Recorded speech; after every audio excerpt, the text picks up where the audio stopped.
ರಸ್ತೆ ಮಧ್ಯ ಅಪಾಯಕಾರಿ ವೀಲಿಂಗ್, ಯುವತಿಯನ್ನ ಕೂರಿಸಿಕೊಂಡು ಸ್ಟಂಟ್. ಈ ವೇಳೆ ಬೈಕ್ ನಿಯಂತ್ರಣ ತಪ್ಪಿದೆ, ಇಬ್ಬರು ರಸ್ತೆ ಮಧ್ಯೆ ಬಿದ್ದಿದ್ದಾರೆ.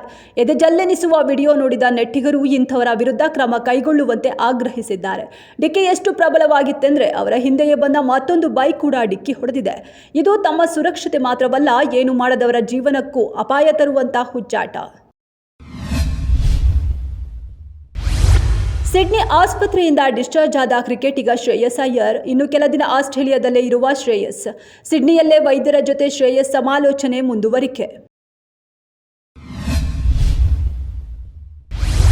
ಬೆಳಗಾವಿಯಲ್ಲಿ ಕನ್ನಡ ರಾಜ್ಯೋತ್ಸವದಂದು ಕಪ್ಪು ಬಟ್ಟೆ ಧರಿಸಿ ಕರಾಳ ದಿನಾಚರಣೆ ಆಚರಿಸಲು ಬಂದಿದ್ದ ಎಂಇಎಸ್ ಮುಖಂಡರು.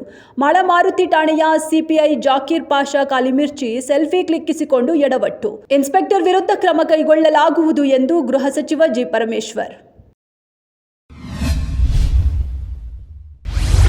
ಟನಲ್ ರಸ್ತೆ ವಿಚಾರವಾಗಿ ಬೆಂಗಳೂರಿನಲ್ಲಿ ಮಾಧ್ಯಮಗಳ ಜೊತೆ ಮಾತನಾಡಿರೋ ಡಿಸಿಎಂ ಡಿಕೆಶಿ, ಅಶೋಕ್ ಅವರು ಧರಣಿ ಕೂರುವ ಅವಶ್ಯಕತೆ ಇಲ್ಲ, ಏಕೆಂದರೆ ಅವರು ಬೆಂಗಳೂರಿನವರು.